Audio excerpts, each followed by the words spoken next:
Assalamualaikum everyone, it's your Mahi and welcome to my YouTube channel. Dear viewers, আমি আজকে তৈরি করে দেখাবো শীতের নতুন আলু দিয়ে ভীষণ মজাদার আলুর দম রেসিপি। আর এটা খেতে রুটি, পরোটা, পোলাও, ভাত সবকিছুর সাথেই ভীষণ মজার হয়ে থাকে। আর এটা শুধু খেতেও খুবই ভালো লাগে। আমার চ্যানেলে নতুন বন্ধু হয়ে থাকলে অবশ্যই আমার চ্যানেলটি সাবস্ক্রাইব করবেন। চলুন তাহলে আর কথা না বাড়িয়ে মূল পর্বে চলে যাই। প্রথমে এখানে আমি আলুগুলোকে খোসা ছাড়িয়ে নিয়েছি আর এগুলোকে ছোট টুকরো করে কেটে নিয়েছি। এখন পর্যাপ্ত পরিমাণে পানি দিয়ে আমি এগুলোকে হালকা সেদ্ধ করে নেব। একেবারে পুরোপুরি সেদ্ধ করা যাবে না, আমি কিছুটা অল্প সেদ্ধ করে নিচ্ছি, ঠিক এরকম। এখন এগুলো পানি ঝরিয়ে নিচ্ছি। একটি পাত্রে আমি পরিমাণ মতো তেল ঢেলে নিয়েছি আর এর মধ্যে দিয়ে দিচ্ছি কিছুটা পেঁয়াজ কুচি। আর এগুলোকে আমি খুব ভালোভাবে ভেজে নিচ্ছি ব্রাউন কালার করে। আমার পেঁয়াজগুলো ভাজা হয়ে গেছে। এখন এর মধ্যে আমি দিয়ে দিচ্ছি 1 চামচের মতো আদা রসুন বাটা আর দিয়ে দিচ্ছি একটা বড় সাইজের টমেটো কুচি। এগুলো আমি খুব ভালোভাবে ভেজে নিচ্ছি।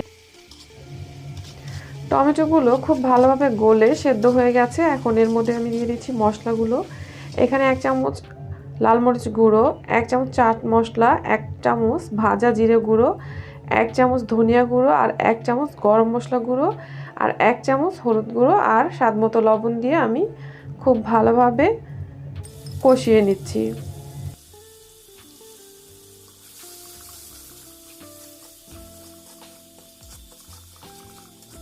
মশলাগুলোকে খুব ভালোভাবে আমি মিশিয়ে নিচ্ছি।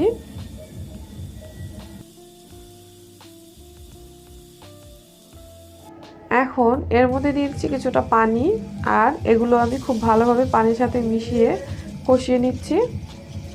দিয়ে দিচ্ছি টেস্টিং সল্ট।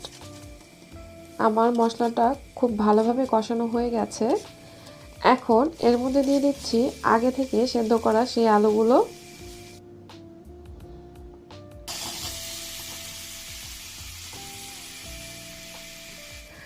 আলুগুলোকে খুব ভালোভাবে মশলার সাথে মিশিয়ে নিচ্ছি।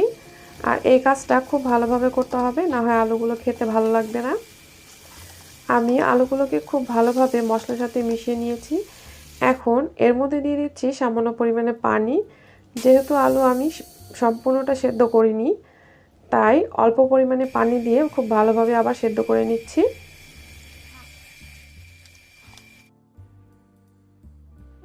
খুব ভালোভাবে নেড়ে চেড়ে পানিগুলোকে শুকিয়ে নিচ্ছি। পানিগুলো শুকিয়ে গেছে। এখন এর মধ্যে দিয়ে দিচ্ছি কিছু ধনিয়া পাতা কুচি আর এগুলো দিয়ে আমি খুব ভালোভাবে আলু আর ধনিয়া পাতা মিক্স করে নিচ্ছি। দেখুন কতটা লোভনীয় লাগছে আর কতটা সহজ এই আলুর দম তৈরি করা। আর এটা খেতে ভীষণ মজার হয়ে থাকে, আপনারা অবশ্যই বাসায় ট্রাই করবেন। এখন আমি পরিবেশন করে দেখাচ্ছি। ভিউয়ার্স, পরিবেশনের সময় আমি উপর থেকে কিছুটা ভাজা জিরে গুঁড়ো দিয়ে দিচ্ছি আর দিয়ে দিচ্ছি সামান্য পরিমাণে ধনিয়া পাতা কুচি। এখন এটা পরিবেশন করার জন্য পুরো রেডি। তৈরি হয়ে গিয়েছে মজাদার আলুর দম রেসিপি। আপনারা অবশ্যই বাসায় এই রেসিপি ট্রাই করবেন আর আমাকে কমেন্ট করে জানাবেন আমার আজকের নতুন আলুর দম কেমন হয়েছে। যদি আজকের রেসিপি আপনাদের কাছে ভালো লেগে থাকে তাহলে অবশ্যই আমার চ্যানেলটি সাবস্ক্রাইব করে বেল আইকনটি ক্লিক করে রাখুন, যাতে এরকম নিত্য নতুন মজার মজার রেসিপি পৌঁছে যাবে আপনার কাছে সবার আগে। যারা আমার ভিডিওটি সম্পূর্ণ দেখেছেন তাদের সবাইকে ধন্যবাদ। আল্লাহ আপনাদের সবাইকে ভালো রাখুক, সুস্থ রাখুক, নিরাপদে রাখুক এই কামনা করে আজকের মতো বিদায় নিচ্ছি। আসসালামু আলাইকুম।